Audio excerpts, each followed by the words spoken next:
दोस्तों, स्वागत है आपका Buddha my inspire YouTube channel में। दोस्तों, आज की इस वीडियो में हम यहाँ जानेंगे कि जल्दी सफलता कैसे हासिल किया जा सकता है और किसी भी कार्य को जल्दी तेजी के साथ कैसे पूरा किया जा सकता है और कैसे अपने लक्ष्य को तेजी के साथ प्राप्त किया जाता है। आज की इस बौद्ध कहानी के माध्यम से हम जानेंगे। तो चलिए कहानी की शुरुआत करते हैं। बहुत समय पहले की बात है। एक नगरी में एक युवक रहा करता था। वह युवक अपनी जिंदगी से बेहद परेशान हो चुका था, हताश हो चुका था, निराश हो चुका था।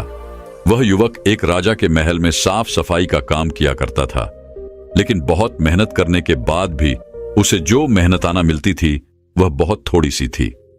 उस पैसों से न तो वह अपने परिवार का गुजर बसर कर पा रहा था, न ही उसके परिवार का कोई खर्चा उन पैसों से चल पा रहा था, जिसकी वजह से उसकी पत्नी भी उसे ताने मारती, उसे तरह तरह की बातें सुनाती। उसके घर वाले भी उसे भला बुरा कहते। वह उन पैसों से न तो अपने जीवन को सुखमय बना पा रहा था और न ही अपने परिवार की किसी भी जरूरतों को पूरा कर पा रहा था। उसके घर वाले हमेशा उससे कहते, तुमसे अच्छा तो पड़ोसी का बेटा है जो बहुत कामयाब है और अच्छे पैसे भी कमाने में सक्षम है। हमारे रिश्तेदारों के लड़के भी कामयाब हो चुके हैं, लेकिन तू एकदम नकारा है। तुझे तो कोई भी फर्क ही नहीं पड़ता। तू तो एकदम नालायक है। तू कुछ कर ही नहीं सकता। कभी कभी तो उस युवक के मन में भी यह ख्याल आता कि शायद भगवान मुझसे किसी चीज का बदला ले रहा है, या फिर हो सकता है कि मैंने अपने पूर्वजों में कोई पाप किया होगा जिस कारण मुझे ऐसी जिंदगी जीनी पड़ रही है। वह इंसानों से, इन बातों से अत्यधिक परेशान हो चुका था। एक दिन राजा के महल में एक गुरु आए थे। उन गुरुवर ने वहां पर प्रवचन दिया। प्रवचन में वह गुरु कहते हैं कि हम मनुष्यों को अपने कर्मों पर ध्यान देना चाहिए। जो व्यक्ति अच्छे काम करता है उसे अपने जीवन में सुख और शांति प्राप्त होती है। वह अपने जीवन में हर सुख शांति को प्राप्त कर पाता है। हमें आलसी नहीं बल्कि मेहनती बनना चाहिए। अपने कार्यों को औरी लगन और मेहनत के साथ करना चाहिए। इससे हमारे जीवन में सुख और शांति बनी रहती है। व्यक्ति ने वह प्रवचन बहुत ही ध्यानपूर्वक सुना और उसमें बताई हुई हर एक बात को अपने जीवन में उतारने लगा। वह उसके बाद से जब भी कोई काम करता तो उसे पूरी लगन और मेहनत के साथ करता, और वह यह भी ध्यान देता कि अपने काम को वह अधिक से अधिक समय देकर उसे पूरा कर सके। वह साफ सफाई पर और अधिक ध्यान देने लगा। यह देखकर राजा बहुत प्रसन्न हुए और उस व्यक्ति की आमदनी बढ़ा दी गई। आमदनी बढ़ने से उसके घर में सुख और शांति आने लगी। कुछ दिनों तक तो सब कुछ ठीक चलता रहा। उसके घर में सुख और शांति बनी रही, लेकिन कुछ ही समय बाद उसके घर में फिर से अशांति छाने लगी। सब कुछ बिगड़ने लगा। वेतन बढ़ने के बाद भी वे पैसे उसके लिए कम पड़ने लगे। परिवार की इच्छाएं, जरूरतें अब बढ़ने लग चुकी थी। अब वह वेतन भी उसे पूरा नहीं हो पा रहा था। जैसे उस युवक की पहली स्थिति थी, कुछ वैसी ही स्थिति में एक बार फिर से वो युवक फंस चुका था। वो एक बार फिर से परेशान हो चुका था। उसे कुछ समझ नहीं आ रहा था। तभी उसे उन गुरुवर की बात फिर से याद आ गई और उसने फिर से अधिक मेहनत करनी शुरू कर दी। यह देखकर राजा एक बार फिर प्रसन्न हो गए और उसके वेतन में थोड़ी सी और बढ़ोतरी की गई। यह देखकर वह युवक अत्यधिक प्रसन्न हुआ। उसके परिवार का हर एक सदस्य भी काफी प्रसन्न हुआ। सब लोग बहुत खुश थे। अपने बच्चे की प्रगति देखकर उस युवक के माँ बाप भी अत्यधिक प्रसन्न थे। उसकी पत्नी भी अब उससे कुछ नहीं कहती, लेकिन समय के साथ अब उनकी इच्छाएं फिर बढ़ने लग गई थी। उनकी जरूरतें फिर बढ़ने लगीं, जिस कारण वो बढ़ा हुआ वेतन भी एक बार फिर से उनके लिए कम पड़ने लगा। फिर से वही घर में कलश होने लगे। रोज रोज रोना धोना शुरू हो गया। उसकी तुलना पड़ोसी के रिश्तेदारों और उनके बच्चों से की जाने लगी। वह युवक एक बार फिर से पूरी तरह से निराश हो चुका था। उसे समझ नहीं आ रहा था कि आखिर इतनी मेहनत के बाद भी उसके परिवार में यह कलश क्यों उत्पन्न हो रहा है। आखिर वह जो वेतन कमा रहा है उस वेतन में उसका गुजारा क्यों नहीं हो पा रहा, जिससे वह परेशान होकर उस युवक ने अब दिन रात मेहनत करनी शुरू कर दी। वह उन कामों में इतना व्यस्त रहता कि उसे अपने लिए भी थोड़ा सा भी समय नहीं मिल पाता। यह देखकर उसके मालिक को उस व्यक्ति पर तरस आने लगा। उसने उस व्यक्ति से कहा, आखिर ये क्या पागलपन कर रहे हो? ऐसे काम करने से क्या फायदा होगा? जितना तुम वेतन नहीं कमाते उससे ज्यादा तो तुम्हारा ही स्वास्थ्य बिगड़ जाएगा।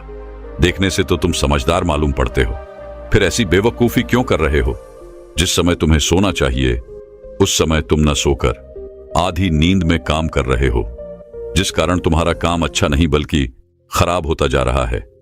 तुम सारे काम बिगड़ रहे हैं। ये लो, अगर तुम्हें पैसों की जरूरत है तो ये कुछ पैसे रखो और वापस अपने घर की ओर लौट जाओ। जाकर आराम करो।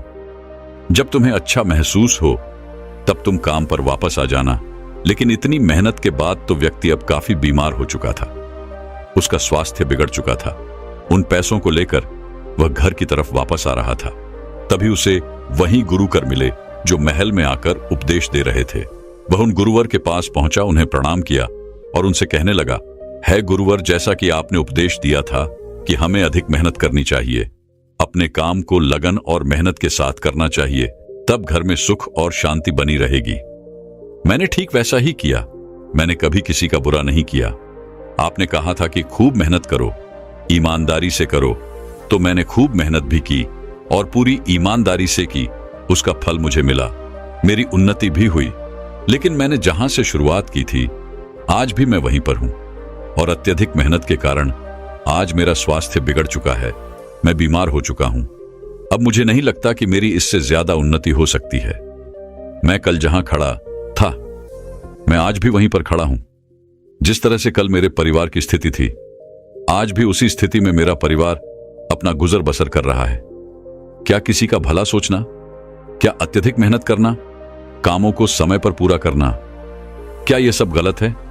मैंने सब कुछ पूरी लगन और मेहनत के साथ किया है, लेकिन उसके बाद भी न जाने क्यों मेरे घर में हमेशा क्लेश बना रहता है। हर दिन रोना धोना होता है। मैं जहां से शुरू करता हूं आखिर में मैं वहीं पहुंच जाता हूं। आखिर ऐसा क्यों? आखिर हमें यह दुख क्यों झेलना पड़ रहा है? उस युवक की ये सारी बातें सुनकर गुरुवर मुस्कुराते हैं और उस युवक से कहते हैं, बेटा, हम मनुष्यों की यही तकलीफ है कि हम सुखों को छोड़कर दुखों की तरफ अपना ध्यान केंद्रित रखते हैं। आगे वह गुरुवर उस युवक से कहते हैं, बेटा, क्या तुम्हारे माँ बाप हैं? इस पर वह युवक कहता है, हाँ, मेरे माँ बाप हैं। आगे गुरुवर कहते हैं, क्या तुम्हारी पत्नी और बच्चे भी हैं? इसका जवाब देते हुए वह युवक कहता है, हाँ गुरुवर, मेरी पत्नी और 2 बच्चे भी हैं। आगे वह गुरुवर उस युवक से एक बार फिर कहते हैं, क्या तुम 2 वक्त के खाने का इंतजाम नहीं कर पाते? क्या तुम्हारे पास रहने के लिए घर नहीं है? इस पर वह युवक कहता है गुरुवर, मैं अपने परिवार के लिए 2 वक्त की रोटियों का इंतजाम तो कर ही लेता हूं और हमारे पास रहने के लिए एक छोटा सा मकान भी है जिसमें हम सुखी सुखी रह भी सकते हैं। तब गुरुवर ने उस युवक से कहा, बेटा, तुम्हारे पास वो सब कुछ है जो तुम्हारे पास होना चाहिए था। किसी के पास तो रहने के लिए घर तक नहीं होता, माँ बाप नहीं होते, परिवार नहीं होता, बच्चे नहीं होते, और तो और कोई अपने लिए 2 वक्त की रोटियों का इंतजाम तक नहीं कर पाता। पर तुम्हारे पास तो घर है, परिवार है, माँ बाप है और खाने के लिए 2 वक्त की रोटियां भी हैं। तो क्या तुम्हारा दुख उनसे बड़ा है? यदि मेरी नजरों में देखोगे तो तुम बहुत सुखी हो। तुम्हारे पास वह सब कुछ है। यह बात सुनकर वह युवक उन गुरुवर से कहता है महाराज, तो अब मुझे क्या करना चाहिए? क्या मुझे अब आगे मेहनत नहीं करनी चाहिए? क्या मुझे अपनी कामनाओं को, अपनी इच्छाओं को यहीं पर त्याग देना चाहिए? क्या मुझे आगे बढ़ने का कोई हक नहीं? क्या मुझे अपने परिवार की जरूरतों पर ध्यान नहीं देना चाहिए? केवल यह सोचकर कि कुछ लोगों के पास यह सब नहीं है, तो क्या मैं अपनी भी इन इच्छाओं को त्याग दूं और यह सोचकर खुश हो जाऊं कि उनके पास वह सब नहीं है? तभी गुरुवर उस युवक से कहते हैं, बेटा, मेरे कहने का अर्थ यह नहीं है। मैं तो बस इतना कहना चाहता हूं कि तुम उन्नति करो और साथ में लोगों की उन्नति भी कराओ। परिवार की उन्नति करो, क्योंकि उन्नति आवश्यक है, लेकिन दुखी होकर उन्नति नहीं होती। उन चीजों का आनंद लो जो तुम्हारे पास है, उनका सुख भोगो, उन्हें पहचानो और खुश रहो। क्योंकि यदि तुम दुखी होकर उन्नति करना चाहोगे तो तुम कभी भी उन्नति नहीं कर पाओगे। वहीं पर यदि तुम खुश होकर, सुखी होकर आगे बढ़ना चाहोगे तो तुम अवश्य ही उन्नति कर सकोगे। इस पर वह युवक उन गुरुवर से कहता है महाराज, आप सही कह रहे हैं, लेकिन मैं जितनी मेहनत कर रहा हूं, यदि मैंने उससे और अधिक मेहनत की तो शायद मेरा शरीर ही मेरा साथ ना दे। उससे अधिक मैं नहीं कर सकता। मैंने अपने सभी कार्यों को पूरी लगन और मेहनत के साथ किया है, लेकिन अब इससे ज्यादा कार्य मुझसे नहीं होते। तभी वह गुरुवर उस युवक का हाथ पकड़कर उसे एक रास्ते पर ले आते हैं और वह रास्ता राजा के महल तक जाता था। उन गुरुवर ने उस युवा को रास्ते के बीचों बीच खड़ा कर दिया और उसके इर्द गिर्द एक घेरा बना दिया और उसी युवक से कहने लगे, तुम्हें पूरी मेहनत करनी है, पूरी लगन के साथ तुम्हें 1 घंटे के अंदर राजा के महल तक पहुंचना है। लेकिन याद रहे कि यह घेरा नहीं टूटना चाहिए। तुम्हें अपनी मेहनत के साथ 1 घंटे के अंदर राजा के महल तक पहुंचना होगा। यह देखकर वह युवक जोर से हंस पड़ा और उन गुरुवर से कहता है, महाराज, यह भला कैसे संभव है? इस घेरे में रहकर मैं चाहे कितनी भी मेहनत कर लूं, चाहे कितने भी प्रयत्न कर लूं, लेकिन मैं 1 घंटे के अंदर वहां नहीं पहुंच सकता। यदि मुझे राजा के महल तक जाना है तो मुझे इस घेरे को तोड़ना ही होगा और उसे लांग कर ही मैं आगे बढ़ सकता हूं और राजा के महल तक पहुंच सकता हूं। यह बात सुनकर वह गुरुवर उस युवक से कहते हैं, अगर यही बात है तो ठीक है, मैं तुम्हें आज्ञा देता हूं। तुम इस घेरे से बाहर निकलो और जाओ, महल की दीवारों को छूकर मेरे पास वापस आओ। यहां से महल करीबन 6 घंटे की दूरी पर है और मैं जानता हूं तुम्हें जाने और आने में लगभग 12 घंटे लग जाएंगे, लेकिन मैं यहीं बैठकर तुम्हारा इंतजार करूंगा। तुम्हें यहीं पर वापस आना होगा। उस युवक ने कहा, ठीक है गुरुवर, यदि आप मेरा यहां पर इंतजार करेंगे तो मैं अभी जाता हूं। उस युवक ने तुरंत ही महल की ओर दौड़ लगा दी और वह गुरुवर वहीं पर पास ही के एक पेड़ के नीचे छाया में आराम से बैठ गए और उस युवक के वापस लौटने का इंतजार करने लगे। तभी केवल 6 घंटों में ही वह युवक महल की उन दीवारों को छूकर वापस लौट आया और आकर उन गुरुवर से कहता है महाराज, जैसा कि आपने कहा था, मैं उन महल की दीवारों को छूकर वापस आ चुका हूं। यह बात सुनकर वह गुरुवर बड़े ही अचंभित हुए। उन्होंने उस युवक से कहा, नहीं, तुम झूठ कह रहे हो। जो सफर 12 घंटे का है उसे तुमने 6 घंटों में कैसे पूरा किया? यह झूठ है। अपनी सफाई में वह युवक उन गुरुवर से कहता है महाराज, मैं सच कह रहा हूं और मुझे झूठ बोलकर क्या मिलेगा? मैं यहां से तेजी से भागता हुआ निकला और जितनी तेजी से मैं यहां से गया था, मैंने पूरा सफर उतनी ही तेजी से तय किया और वापस लौट आया। गुरुवर और उस युवक की बातें वहां पर उपस्थित कुछ लोग सुन रहे थे। वे सभी बड़े आश्चर्यचकित थे कि 12 घंटे का सफर इस युवक ने केवल 6 घंटे में कैसे पूरा कर लिया। वहां पर उपस्थित किसी को भी इस बात पर विश्वास नहीं था। उन्हीं में से एक व्यक्ति ने उस युवक से कहा, यदि तुम झूठ नहीं कह रहे हो तो तुम्हें इसका प्रमाण देना होगा। तुम्हें फिर से एक बार यह साबित करना होगा कि तुम सच कह रहे हो। तुम महल की दीवारों को छूकर वापस लौटे हो। तुम्हें यह दोबारा करना होगा। इस पर वह युवक कहता है, मैं सच कह रहा हूं और मैंने केवल 6 घंटों में ही सफर को तय किया है, लेकिन मैं आज दोबारा इस सफर को तय नहीं कर सकता क्योंकि मैं बहुत थक चुका हूं। लेकिन कल मैं अवश्य ही आपको एक बार फिर से यह करके जरूर दिखाऊंगा। वहां पर उपस्थित हर एक व्यक्ति ने उस युवक की बात मान ली। दूसरे दिन सुबह सुबह गुरुवर और वहां पर उपस्थित सभी व्यक्ति एक बार फिर से इकट्ठा हुए, जिसमें से एक व्यक्ति महल की दीवार के पास जाकर खड़ा हो गया और उसके पास एक निशानी थी जिसे उस युवक को वहां से लाना था। एक बार फिर से उस युवक ने सफर तय करना शुरू किया और अब की बार तो उसे 6 घंटे भी नहीं, केवल 5 घंटे ही लगे और वह महल की दीवारों से होकर वापस लौट आया था। अब की बार भी किसी को विश्वास नहीं था, लेकिन महल के पास जो निशानी उसे दी गई वह उसे लेकर आया था और यह देखकर हर कोई बहुत हैरान था। कोई भी यह समझ नहीं पा रहा था कि आखिर इस व्यक्ति ने 12 घंटों के सफर को 5 घंटे में कैसे तय किया। सभी लोग बड़े प्रसन्न थे। सभी लोग उस व्यक्ति की प्रशंसा कर रहे थे। कई लोगों ने अपने यहां पर उसे काम का न्योता भी दिया और कहने लगे कि हमें तुम्हारे जैसे व्यक्ति की जरूरत है। तुम बहुत मेहनती हो, ईमानदार हो। तुम्हें आज जितना वेतन मिल रहा है, हम उससे 5 गुना वेतन तुम्हें अधिक देंगे, लेकिन तुम मेरे लिए काम करो। लेकिन वहीं पर उपस्थित कोई व्यक्ति उसे 6 गुना तो कोई 7 गुना वेतन देने के लिए तैयार था। यह सब देखकर वह व्यक्ति बहुत प्रसन्न हुआ। वह फूले नहीं समा रहा था। उसने गुरुवर से कहा, है गुरुवर, आखिर यह सब क्या हो रहा है? गुरु ने कहा, यदि तुम एक सीमित दायरे के अंदर काम करते रहोगे तो तुम कभी भी, कितनी भी मेहनत क्यों ना कर लो, तुम एक सीमित उन्नति ही प्राप्त कर सकोगे। तुम उससे कभी आगे नहीं बढ़ सकोगे। और अगर तुम दायरा तोड़ देते हो, आगे निकलते हो, रास्ते पर चलते हो, अपना हुनर दिखाते हो, तो तुम्हें अधिक से अधिक उन्नति करने से कोई नहीं रोक सकता। जिस प्रकार तुमने पहली बार अकेले जाकर ही महल की दीवार को छूकर वापस लौटे थे, तब किसी को यकीन नहीं हुआ था, लेकिन जब यही काम तुमने सबके सामने किया, जोर जोर से चिल्लाकर किया, दूसरों को दिखाकर किया, तब तुमने अपनी उन्नति के रास्ते खुद ही अपने लिए खोल दिए। और अब तो तुम्हारे पास कई मौके ही मौके हैं। तुम कहीं भी जा सकते हो, लेकिन मेरी एक बात याद रखना कि अब की बार तुम जहां भी जाओगे वहां अपने लिए दायरा मत बांधना, क्योंकि यदि तुमने फिर से दायरा बांध लिया, तुम उससे आगे कभी भी उन्नति नहीं कर सकोगे। इस बार वह युवक उन गुरुवर से कहता है महाराज, क्या कोई और मार्ग है? गुरुवर मुस्कुराए और उन युवक ने कहा, हां, एक और मार्ग जरूर है, लेकिन यह थोड़ा सा कठिन होगा। क्या तुम इस पर चल सकोगे? क्या तुम इसे पूरा कर सकोगे? इस पर वह युवक कहता है महाराज, आप मुझे मार्ग बताइए, मैं उस पर जरूर चलूंगा और उस कार्य को पूरा भी करूंगा।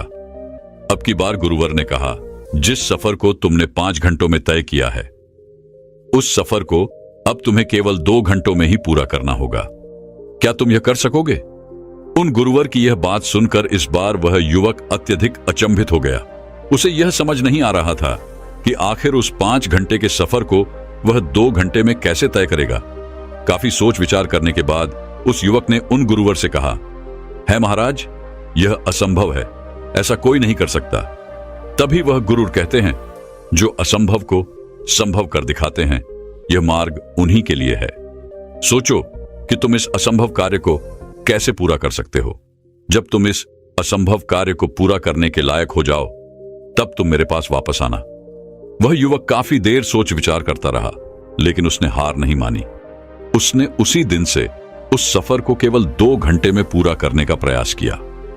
काफी दिनों तक प्रयास करने के बाद भी जब वह सफल नहीं हो पाया, तो भला वह वापस उन गुरुवर के पास कैसे जा सकता था।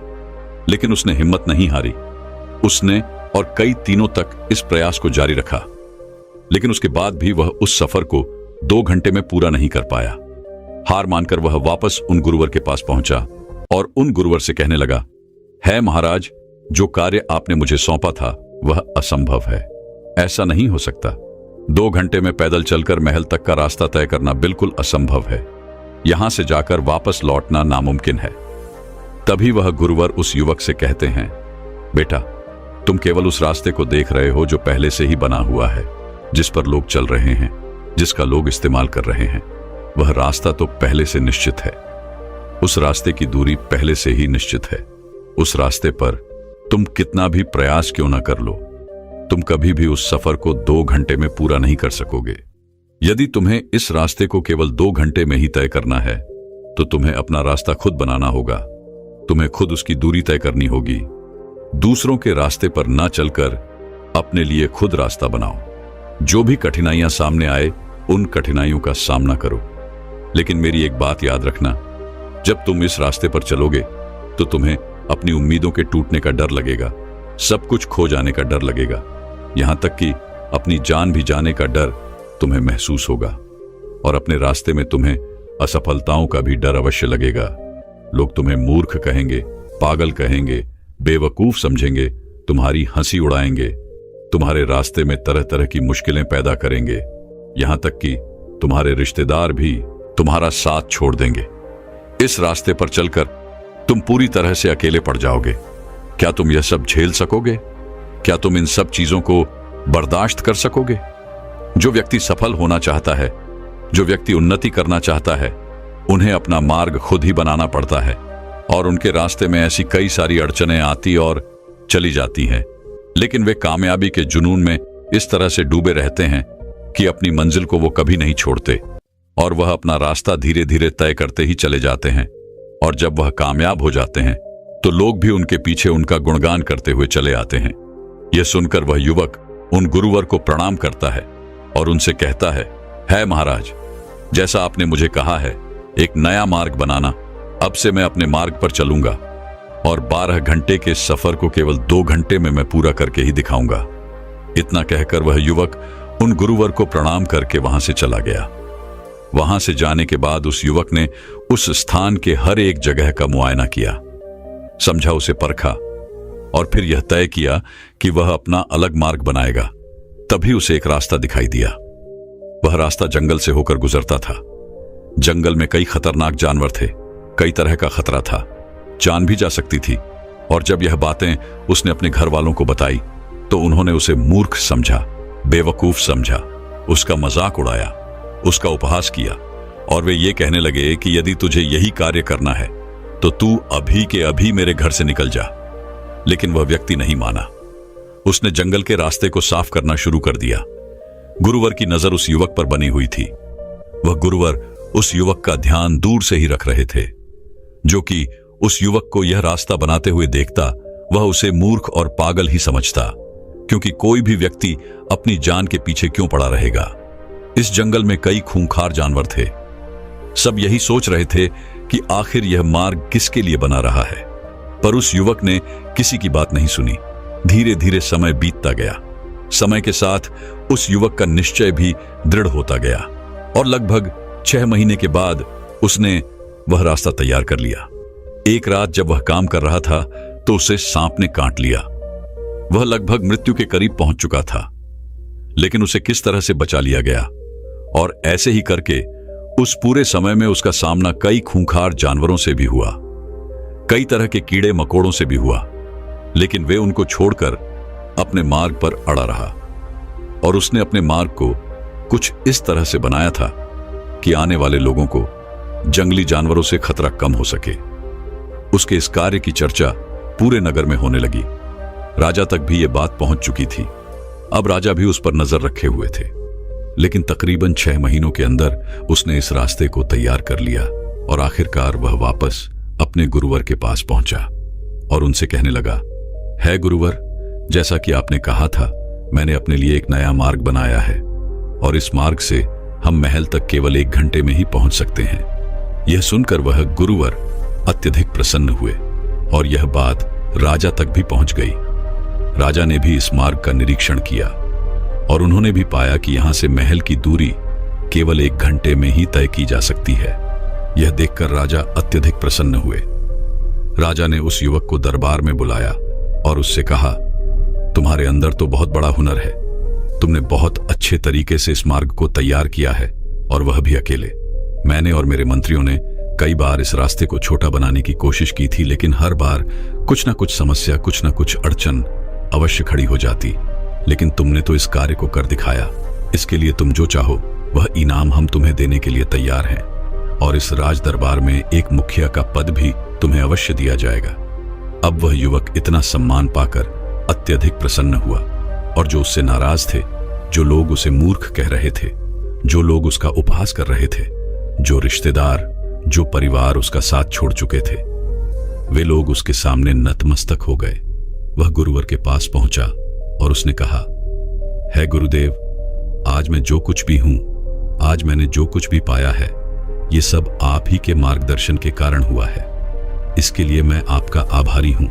है गुरुवर, आपका बहुत बहुत धन्यवाद। दोस्तों, हम भी अपने जीवन में अपनी क्षमताओं को बांध देते हैं। एक ऐसे घेरे में हम अपने आप को रखते हैं जिसे तोड़कर निकलना हमारे लिए बहुत मुश्किल हो जाता है और हम उससे कभी निकलना भी नहीं चाहते।